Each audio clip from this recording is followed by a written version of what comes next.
வணக்கம் and welcome to cricket Challengers Tamil channel. இந்த வீடியோவில் நம்ம அதை பற்றி பார்க்க போகிறோம் அப்படின்னா ஐபிஎல் 2025 ஜென்ரலாக வந்துட்டு பார்த்தீங்க அப்படின்னா இப்போ கவர்னிங் கவுன்சில் மீட்டிங் அப்படிங்கிற ஒரு விஷயமும், அதுக்கப்புறம் வந்துட்டு இந்தியன் பிளேயர்ஸோட ஒர்க் லோட் மேனேஜ்மெண்ட் பற்றியும் பிசிசிஐ இப்போ வந்து ஒரு முக்கிய முடிவு எடுத்திருக்காங்க. அது என்ன அப்படிங்கிறத பற்றி பார்க்க போகிறோம். ஃபர்ஸ்ட் ஆஃப் ஆல் இன்னைக்கு ஐபிஎல் 2025 ரிட்டன்ஷன் ரூல்ஸ்க்கான ஃபைனல் மீட்டிங் அப்படின்னு வந்து பிசிசிஐ வந்து சொல்லியிருக்கிறாங்க. இதை நான் சொல்லும்போதே உங்களுக்கு வந்துட்டு ஒரு விஷயம் ஞாபகம் வரும், ஏன்டா இதெல்லாம் நம்பலாமா அப்படின்னு சொல்லி.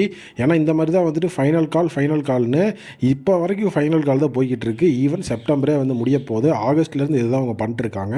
பட் பிசிசிஐ இப்போ ரொம்பவே வந்துட்டு மிகப்பெரிய லெவலில் ஸ்ட்ரெஸ் ஆகி தான் இந்த ஒரு மீட்டிங்கே நடத்திட்டு இருக்காங்க. ஏன்னா இது வரைக்கும் எந்த ஐபிஎலோட மெகா ஆக்ஷன்லையும் பிசிசிஐ இந்த மாதிரி வந்துட்டு ஒரு ரிட்டன்ஷன் ரூல்ஸ் அனௌன்ஸ் பண்ணுறதுக்கே இத்தனை மீட்டிங் மேலே மீட்டிங் போட்டது கிடையாது.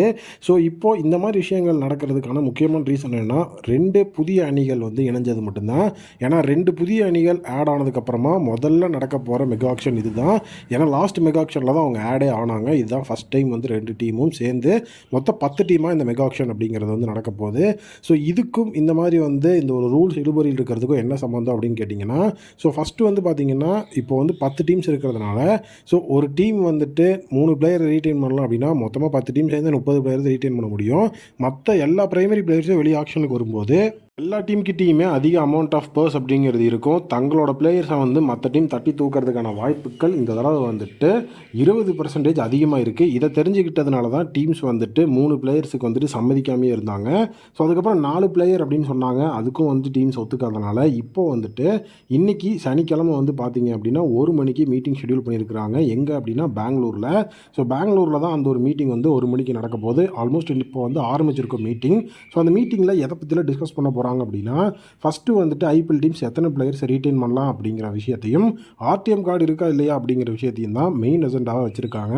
ஸோ அதுக்கடுத்தது தான் பார்த்தீங்க அப்படின்னா ஐபிஎல் ஆக்ஷனோட வென்யூ எங்கே. ஸோ ஐபிஎல் ஆக்ஷனோட வென்யூ இந்தியாவா, யூஏஇயா இல்லை லண்டனா அப்படின்னு இந்த 3 வென்யூவில் வந்துட்டு ஏதாவது ஒரு வென்யூவை ஷார்ட் லிஸ்ட் பண்ணணும். ஃபஸ்ட்டு இந்தியா அப்படிங்கிறது தான் ப்ரைமரியாக வச்சுருக்கிறாங்க. ஏன்னா வந்துட்டு நவம்பர் டிசம்பர் ஸ்லாட்டில் தான் வந்து பார்த்திங்கன்னா எப்போவுமே மெகா ஆக்ஷன் அப்படிங்கிறத நடத்துவாங்க. ஸோ இந்த தடவை அதுக்கு வந்து பிரகாசமான வாய்ப்புகள் இருக்குது. காரணம் என்னென்னா, எப்போவுமே நவம்பரில் வர்ற தீபாவளி இந்த தடவை நமக்கு வந்து அக்டோபர்லேயே முடிஞ்சிடுது. ஸோ நவம்பர் செகண்ட் வீக்கில் ஆக்ஷனை ஈஸியாக நடத்திடலாம். பட் ஆனால் வந்துட்டு அவங்க பிளான் பண்ணது என்னென்னா, ஸோ நமக்கு வந்துட்டு செப்டம்பரில் வந்து பார்த்திங்கன்னா ஆக்ஷனில் வந்துட்டு எத்தனை பிளேயர் ரிலீஸ் பண்ணலாம், ரீட்டைன் பண்ணலாம்னு நியூஸை சொல்லிவிட்டு டீம்ஸ் எல்லோரும் செப்டம்பர் செகண்ட் வீக் மாதிரி வந்துட்டு ரூல்ஸ் எல்லாம் சொன்னதுக்கப்புறமா அக்டோபர் செகண்ட் வீக்கில் 1 மந்த் டைமில் வந்துட்டு நம்ம வந்து பிளேயர்ஸ் எல்லாத்தையும் வந்து சப்மிட் பண்ண சொல்லலாம். எந்த டீம் வந்துட்டு எந்தெந்த பிளேயர்ஸ் ரீட் பண்ணியிருக்காங்க லிஸ்ட்டை சப்மிட் பண்ண சொல்லிட்டா நவம்பர் செகண்ட் ஆர் லாஸ்ட் வீக்கில் வந்து பார்த்திங்கன்னா நமக்கு வந்து ஆக்ஷனை நடத்திடலாம் அப்படிங்கிறது தான் அவங்க பிளானாக இருந்தது. பட் ஆனால் இப்போ செப்டம்பரே முடிஞ்சு போச்சு, அக்டோபர் வரப்போது, இன்னுமே ரிட்டன்ஷன் ரூல்ஸே அனௌன்ஸ் ஆகலை. இதுக்கு காரணம் ஐபிஎல் ஃப்ரான்ச்சைசஸ் அப்படிங்கிறத பிசிசிஐ தெளிவாக சொல்லிட்டாங்க. ஸோ ரூல்ஸே ஃபைலன் ஆகாதனால இப்போது ரூல்ஸை வந்துட்டு இவங்க அக்டோபர் ஃபஸ்ட் வீக்கில் வந்துட்டு நமக்கு சொன்னால் கூட ஸோ அதில் இருந்து கண்டிப்பாக 1 மந்த் அவங்களுக்கு டைம் வேணும். பிளேயர்ஸை அனௌன்ஸ் பண்ணுறதுக்கு, எந்த பிளேயர் நாங்கள் ரீட்டைன் பண்ணுறோம் அப்படிங்கிற அனௌன்ஸ் பண்ணுறதுக்கு 1 மந்த் டைம் வேணும். அக்டோபர் ஃபஸ்ட் வீக்னா நவம்பர் ஃபஸ்ட் வீக் தான், first week or second week, November 15 வரைக்கும் டெட்லைன் அப்படிங்கிறத கொடுத்துருக்காங்க.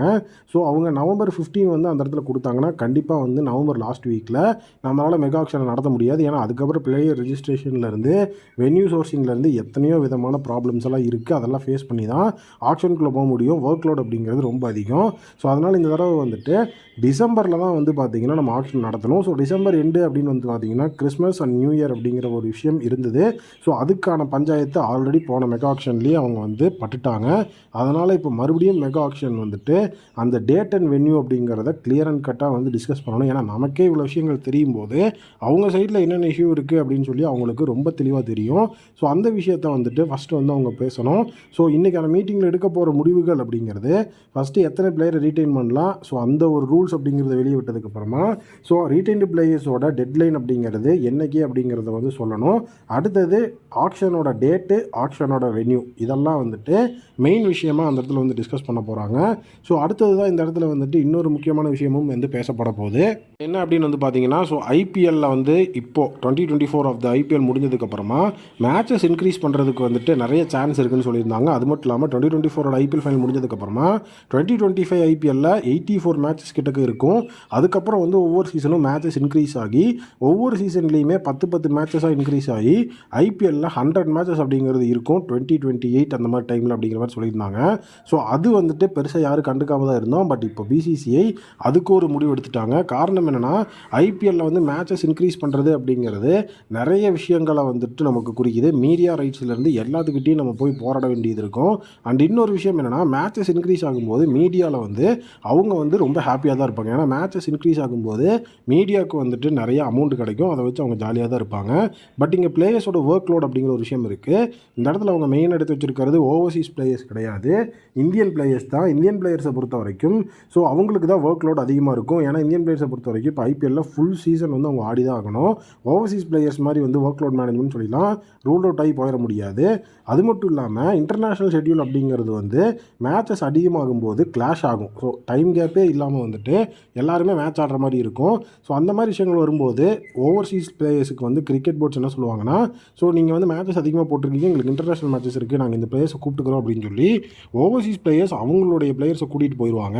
பட் நம்மளால் அந்த மாதிரி பண்ண முடியாது. ஸோ இந்தியன் பிளேயர்ஸ் வந்து ஃபுல் சீசன் ஆடணும் அப்படிங்கிறதுனால இன்டர்நேஷ்னல் ஷெட்யூலோடையும் கிளாஷ் ஆகும் அப்படிங்கிறதுனாலையும் ஒர்க் லோட் மேனேஜ்மெண்ட் மாதிரி ஸோ அதையும் நம்ம டிஸ்கஸ் பண்ணி ஆகணும். ஸோ ஒர்க் லோட் மேனேஜ்மெண்ட் காரணமாக ஐபிஎல் 2025 எந்த விதமான மேட்சஸோட இன்க்ரீஸும் இருக்காது. எப்போவும் எவ்வளோ மேட்சஸ் இருக்குமோ அதோ நம்பர் ஆஃப் த மேட்சஸ் தான் இந்த தடவையும் இருக்கும் அப்படிங்கிற டிசிஷனையும் அந்த இடத்துல ஆல்ரெடி பிசிசிஐ எடுத்துட்டாங்க. இது டிஸ்கஷனுக்குள்ளேயே வராது. இதை வந்துட்டு ஜஸ்ட் வந்து மற்ற டீம்ஸ்க்கு அனௌன்ஸ்மெண்ட் தான் வந்து பண்ண போகிறாங்க. ஸோ நீங்கள் என்ன நினைக்கிறீங்க அப்படிங்கிற உங்களுடைய ஒப்பீனியனை கமெண்ட் செக்ஷனில் மறக்காமல் வந்து கமெண்ட் பண்ணுங்கள்.